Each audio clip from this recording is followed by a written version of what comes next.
Happy Samurai Sunday. So today I'm going to talk about Tamahagane. What is it? Tamahagane is iron sand, basically, is what it is. So how it's developed and made is quite a process, because it goes into a makeshift furnace called a tatra. They're similar to the old furnaces of Cambodia and Sri Lanka, because they did things like that. Basically, the furnace is a clay rectangle form with billows incorporated into it. Now, where does iron sand come from? I got some notes here. Iron sand is a sand-like substance which accumulated as an end product of erosion of granite. So it develops on the outside of the granite over time from erosion, water washing off and everything, and it builds up. So to be able to mine it is actually very easy. They don't have to dig really deep into the ground to acquire it.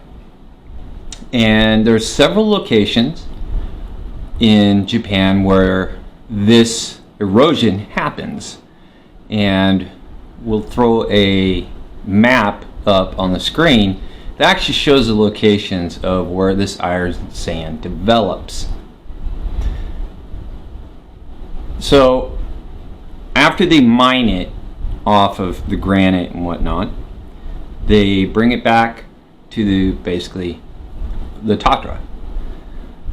And the tatra doesn't actually get very, very hot. In fact, archaeologists have found that from looking at pre-existing ones, there's marks from them using it inside. The bottom one is iron or steel. The middle one was wrought iron, and then at the top was cast iron. So they actually did make different forms of metal. So the temperature for the furnace is only 1500 Celsius. So that's 2,732 degrees Fahrenheit. That's not very hot. The foundry I work at, it's like, I want to say it's over 3. Way over 3. It's like 3,500. So that's getting pretty hot. Now, how and what they put into the furnace is quite interesting in itself too.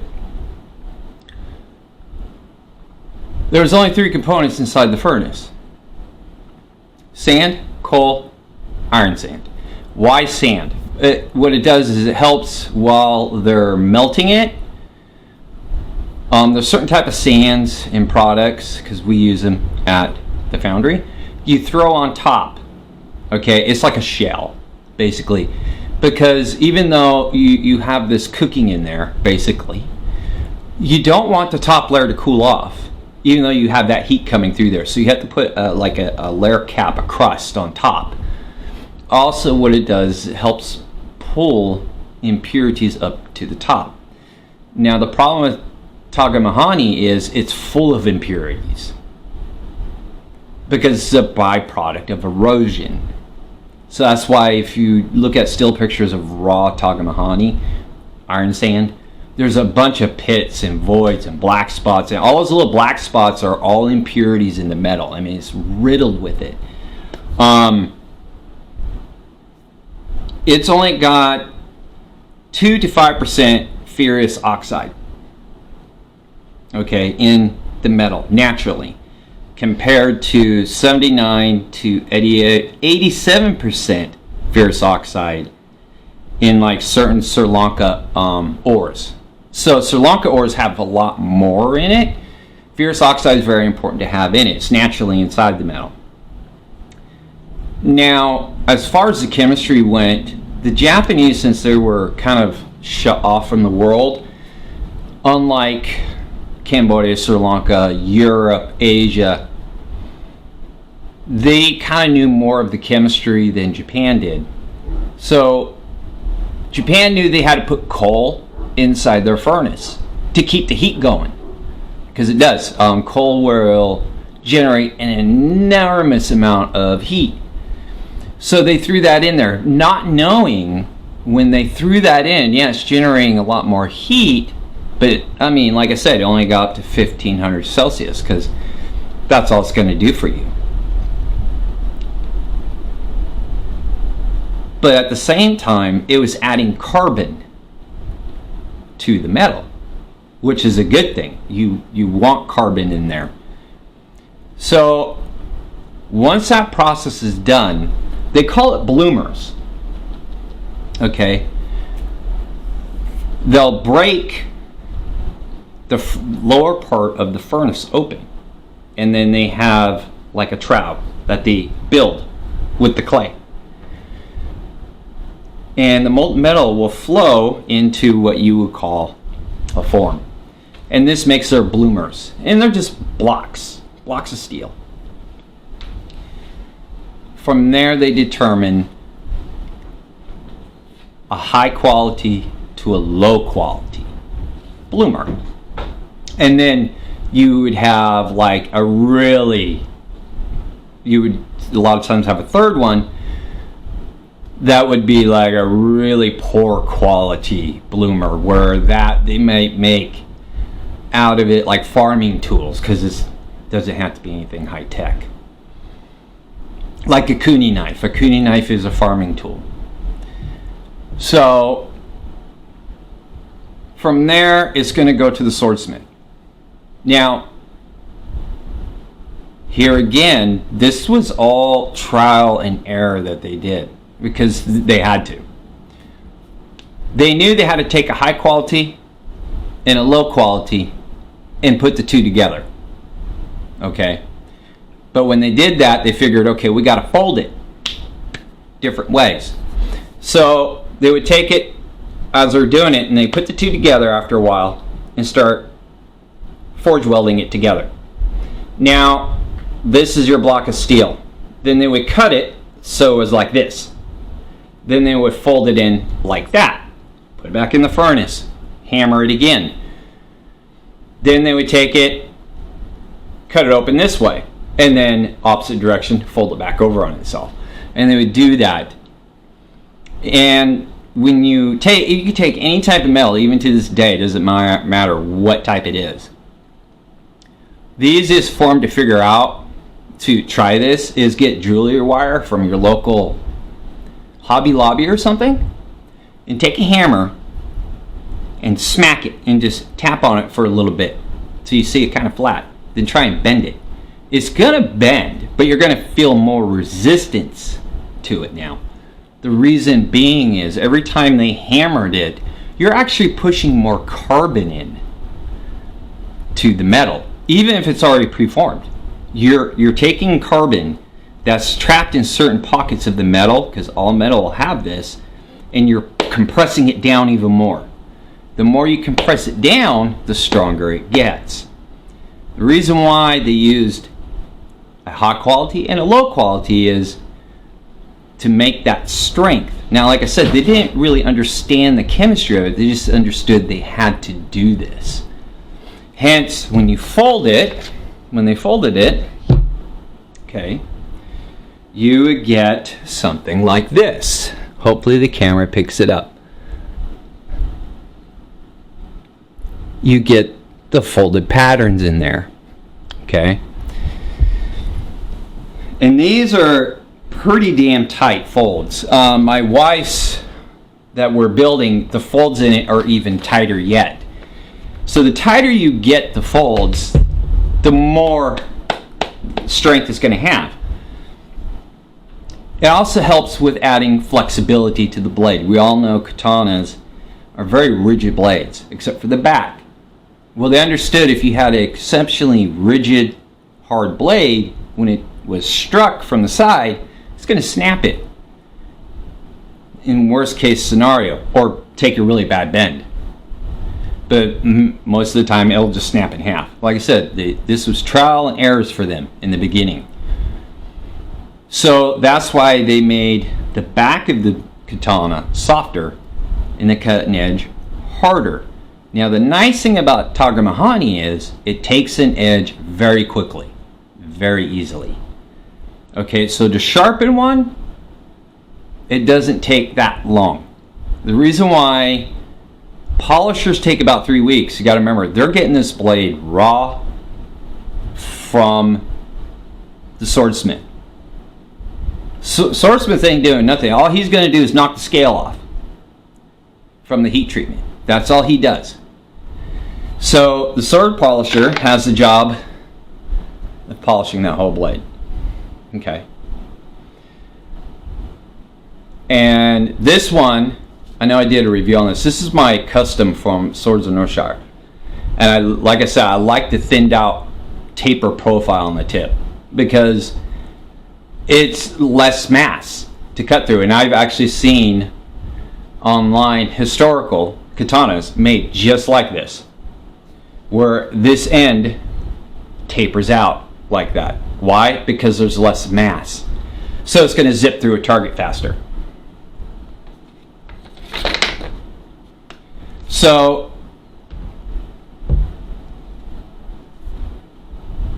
they developed a weapon by trial and error, but made an artistic one.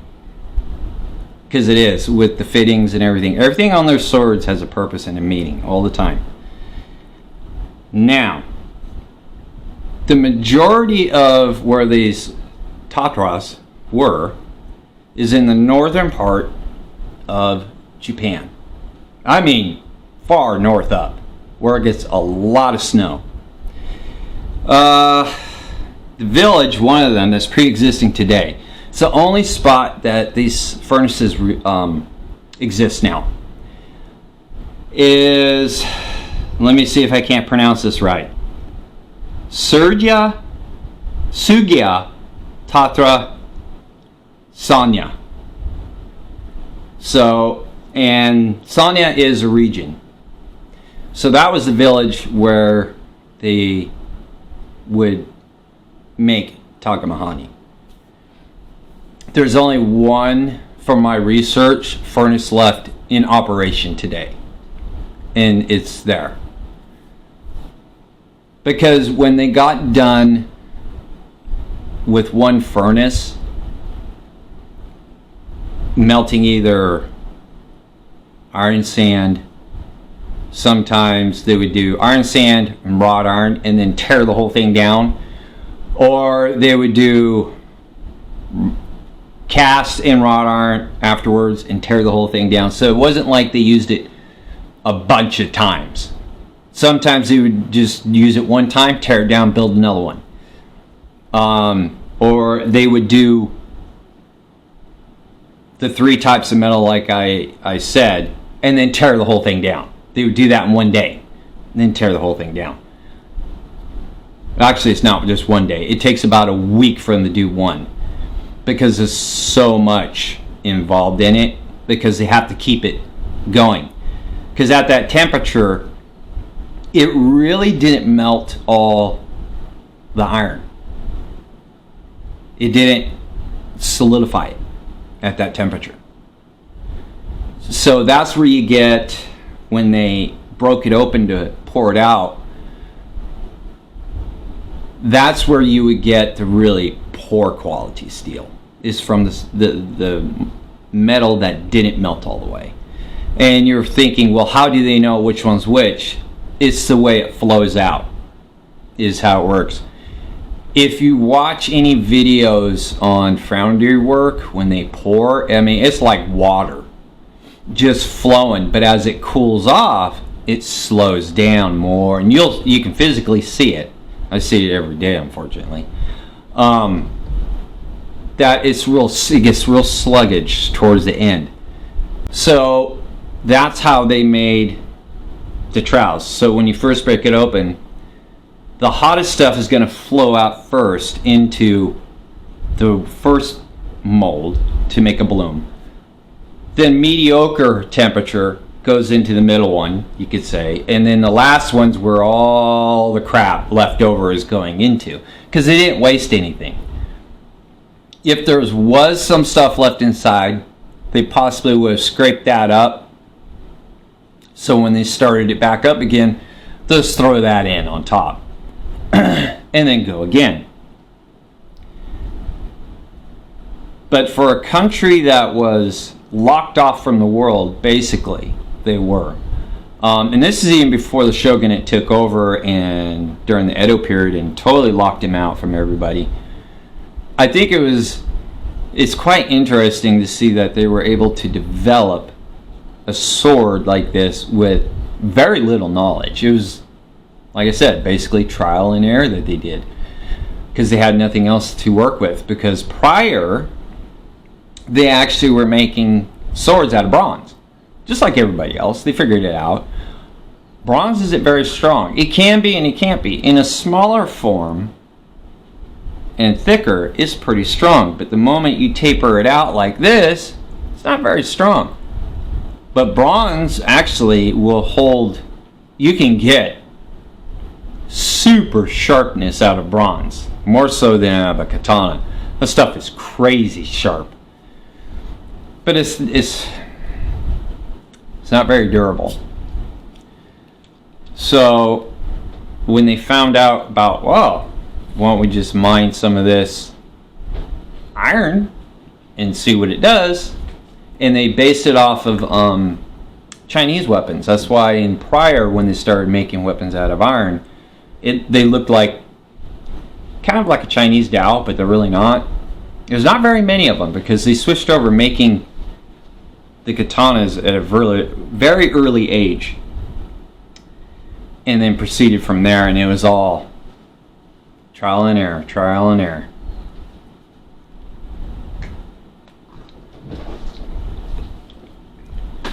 So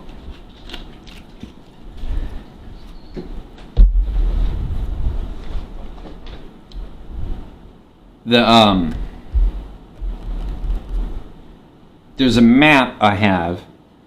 It's having a brain fart. That I'll throw up. That actually shows the locations of iron sand in Japan. And there's, I counted on the map, 8 locations throughout Japan. Now, from my research, what they say is in Sanai, I guess the biggest bulk of it created is in that region.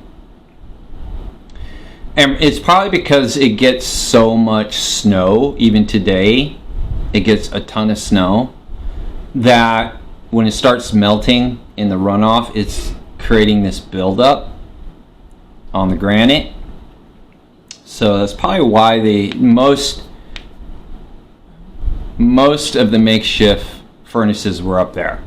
This one village that I named that was everyone's purpose there at one time, was just to run the Tatra. So, and of course, like I said, there's only one in existence now. You can actually go there and take a tour and see the Tatra that's left. The building it's inside the building that they used to do it in. It's a good sized building that they built back in the day to do this. And I don't think you can see it fired up. They don't do that. But there is one left in existence up in that region that does fire up. And that's where they get the Tamahagane, to make the katanas that they do nowadays. So katanas being so expensive, a Nihonto from Japan, that plays a factor. When you only have one furnace actually in operation, the swordsmith has to wait until the blooms are made. They're, They're the furnace's captive, basically, you could say. So yeah, the metal's going to be very scarce for them. So the price has to go up, plus their time and labor to just forge a katana blade. Joe had a pretty neat short that he did on if you took the swordsmiths from Japan and brought them here with the new technology that we have and everything, would it still be considered a Nihonto? Because a Nihonto refers to a Japanese sword made specifically in Japan. I commented it.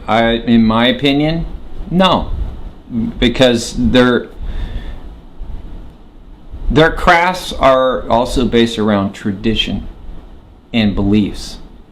Like swordsmiths, before a lot of them, before they even start smithing a blade, they go to the Shinto shrine and they pray for a good forging process. And then if it comes out successful, they go back and they pray again to thank the Shinto gods for letting them have a good forging. So to take that element out is like breaking their tradition and their beliefs. So also you would need the Tamahagane for them to say it is a true Nihonto. Because what we have here with these are reproductions of a katana. Okay? They're not a Nihonto. Not to the Japanese people. A Nihonto is made in their country, made with the materials from their land, with the traditional style of how they've always made them, by hand, hammering them out. So that's my opinion. You might have a different opinion, and that's fine. But that's how they work. They always have and they always will. They take it very, very seriously because they don't see this as a weapon or just as a weapon. They consider this also a deity, to believe it or not, because to them, discovering Tamahagane, the iron sand, and then developing their style of a blade, they believe was a gift from the Shinto gods. So in their eyes, even a lot of practitioners see this as a deity, and that's why you pay great respect.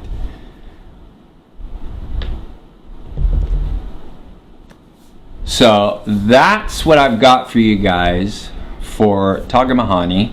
Like I said, I had to take some notes. Not very many, but I did. And hopefully you stick around for the cutting session after this video. And we will see you next time around. And have a great Sunday.